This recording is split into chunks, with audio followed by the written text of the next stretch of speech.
Hi guys, I'm gonna do one more. I do have a lot to talk about because like I said, this has been going along, I don't know, a long time with my life.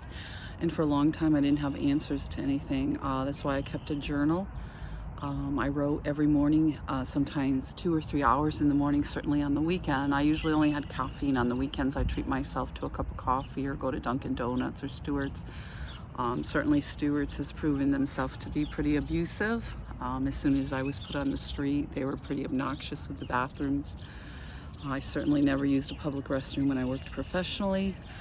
But there's a lot to talk about because for so long I suffered with this. I wrote about these crazy incidences that just didn't make sense. I have some people walking, I'll turn that down a little. That just didn't make sense. And certainly now it all starts to fall into place. It's like dominoes. Once you have some idea about what's happening to you, you can more easily navigate. And that's what I want for other kids that I know up to my lake house. I know we're suffering, kids in my family, young people, and certainly if you do have mental health issues or you're disabled, or even they want you on all these meds, they're so expensive. So I did do a little vaping when I was put on the street just to quell the anxiety, and it really helped. I was having panic attacks when this started from years of this abuse towards the end. He didn't start out that way. He started out, everybody loved him, he constantly did the right things, and but slowly over time, he knew what he was doing, and so did they. It's about keeping you in this low mode, just keep the steady pressure on to, pilfer money from you. Because at the end I used to wonder, well, gee, if it's about money, why doesn't he let me earn as much as I can? But see, if you're earning more money, you might meet more people, you might decide to leave, you're going to have more support and assets, which I thought I did. We had lawyers involved, we had estate planners. This Judge Lorman had an office right where our financial advisor was, so she was privy to a lot of things in that office, and I know how gregarious and everybody's friend my ex-husband is. And then she's sitting in front of me in traffic court destroying my life. She would actually announce out to everybody, we're going to get you banned from Stewart's, we're going to do this to you, we're going to do that to you. I was in shock. I thought it was some kind of joke or some kind of nightmare that they were going to say, oh no, we just set this up to kind of see what was going on or something, because it was just so outrageous the way she was acting.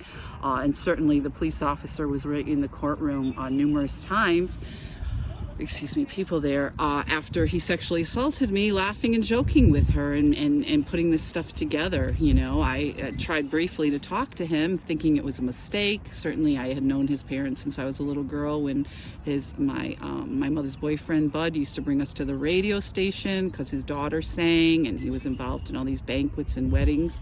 So I was going to give him the benefit of the doubt after he sexually assaulted me to say he was sorry, or it didn't. I was in shock, but I still had some idea that it's 50-50. I'd get my assets and I'd be all right, which I said repeatedly when I was dragged into the police station.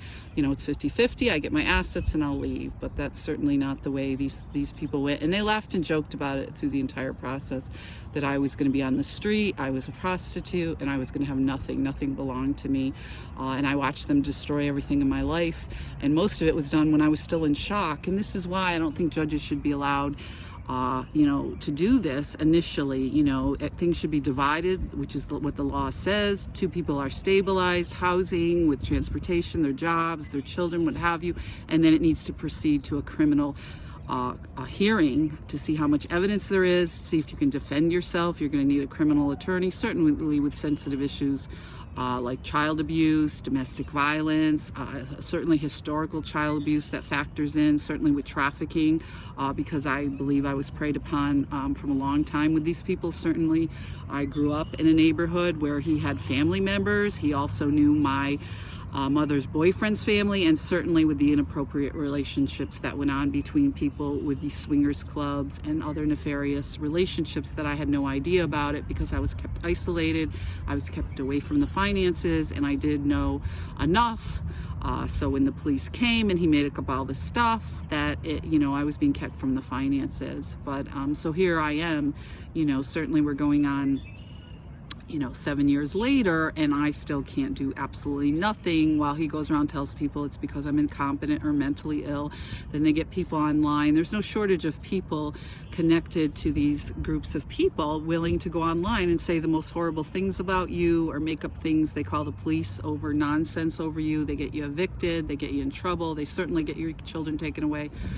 Thank God I don't have any children. He certainly did abuse my dog, because we know family court system nowadays is a nightmare with these types of individuals, doing this sorts of stuff and getting away with it because they can, they set this stuff up. They know how to legally abuse you.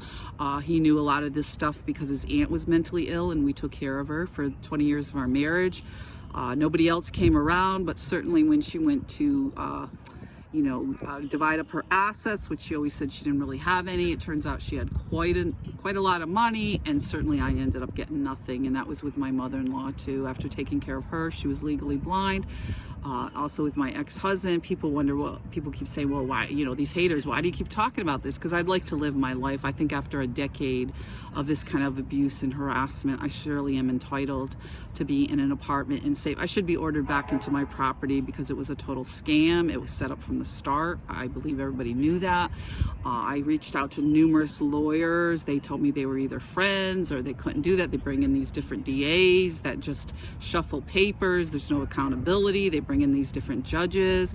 So everybody's out to make money, and you're left in a parking lot being told you're a prostitute after an entire life overcoming such horrible circumstances. And the odds are against you, but there are some of us that do the right thing, and we do try to overcome things, and those are the people I'm speaking to today and speaking for, because a lot of people can't. And I certainly wouldn't if I was working professionally. I certainly wouldn't talk about a lot of these things, because you can't, certainly with the police department, or certainly people in the middle class that have power. But because they took my anonymity away, and they had no consideration for me at all, I didn't think I would survive. There was numerous times I didn't think I was going to make it, but I did. And with God's grace and blessing, I can speak to the children, for the children that don't have a voice. And I certainly never did as a child. I never did as a teenager. I certainly never did throughout my marriage. It was always, well, everybody's doing it this way, or my family's doing it this way, or you have the problem because you don't see your family, and blah, blah, blah, on and on and on, to keep me in that state of, not knowing how much I did have. So it's a great day to be outside, no burning. I can lay down here and pretty much fall asleep. But I do want to caution you, I believe this device has some range, because I have been a little bit of ways of building to sit outside, and I have been targeted with it. So it does have some range. So certainly this is a horrific device, and certainly if I was involved in law enforcement, I would want to know about this, because you can take out a whole neighborhood slowly but surely, and people don't know what's happening. Guns are going to be some kind of vintage thing. It's going to be like, blood. Who wants blood when you can take somebody out in this nefarious way without even a weapon, without even being in the same apartment? So surely this is a trafficker's dream weapon. Be safe out there, guys.